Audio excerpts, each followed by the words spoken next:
your belt. Just how did it feel to get out there and, not like the game before where you're coming in the second quarter? I mean, it felt awesome. I mean, I felt prepared. I mean, Coach Weiss has taught me well. Coach Henson, they made sure that I knew all my assignments. I mean, kind of my job. I mean, once the chop goes down, that's my job to step up. It's kind of like that next man mentality. So I was ready. Is this what? Why did you leave UNLV to come here and follow the staff here? Because I love them. I mean, Coach Weiss and Coach Odom. I mean, Shebus was my special teams coach there. I mean, they're like second dads to me. I mean, my loyalty to them, their respect for me, my respect for them, it's very mutual, and I knew that I had a future with that staff.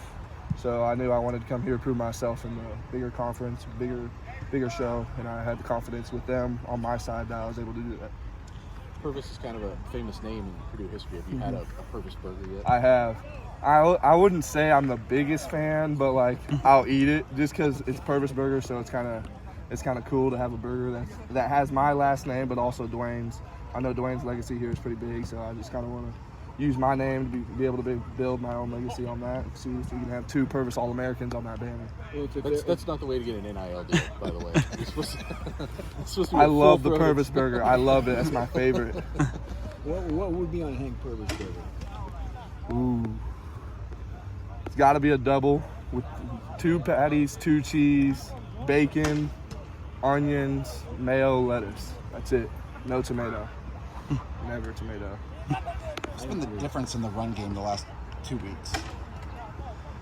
I would say Coach Weiss, Coach Henson, and Coach Odom really made an emphasis that teams were scared of our RPO game, so they were going to back up, and we wanted to show that we can run the ball, and I think we can, and we showed that we can. So, I mean, just kind of working on steps, working on a twist. You know what I mean? It's just we wanted to show that we can run the ball.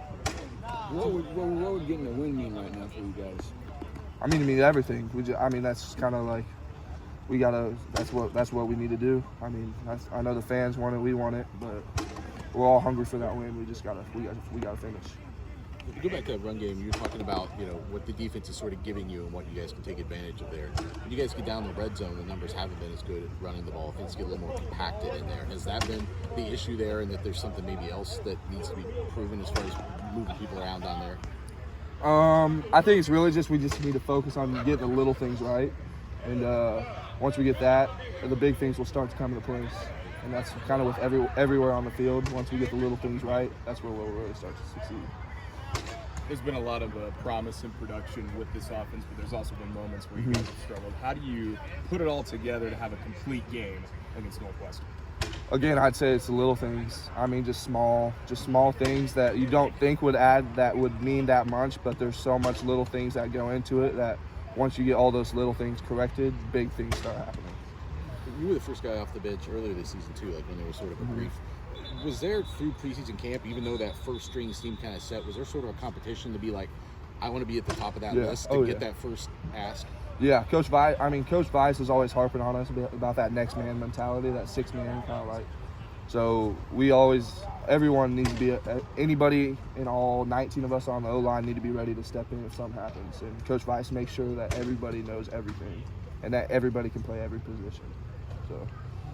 You've been with Chop a couple of years now. Just what have you learned from him over these last couple I've learned a lot from Chop. I mean, Chop was kind of my mentor last year. He played tackle, but I learned a lot from him, and I'm still learning a lot from him today. He's still helping me. Like when I stepped in versus Illinois, he was on the sideline coaching me, kind of working on my eyes. So Chop's he's got experience, and that's something I don't have, and so I can learn a lot. I've learned a lot from Chop, and so Chop was a big mentor for me.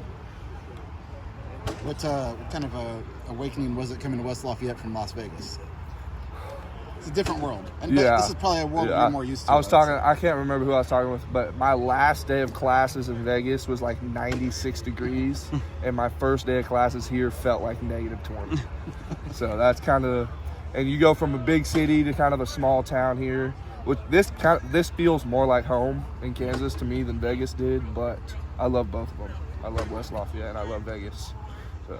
Coach Odom and his staff kind of challenged the team a couple weeks ago after the Illinois loss. How have you seen this group respond to that? I've really seen our leaders step up. Chop's become more vocal now that he's not on the field, or when he wasn't on the field, he's become more vocal, more of like a hands-on leader when he wasn't able to play. So we were in the film room on our iPads watching film. He was just teaching me little things that I needed to know before going into the game, like small details, like make sure my eyes are right, my hands are right, stuff like that.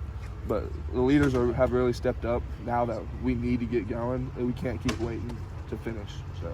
When you guys O-line rewatched the film from Minnesota, and you guys watched the Malachi touchdown run again, how did that go over? Because that seemed like a sort of a perfect example of getting things walled off. Yeah.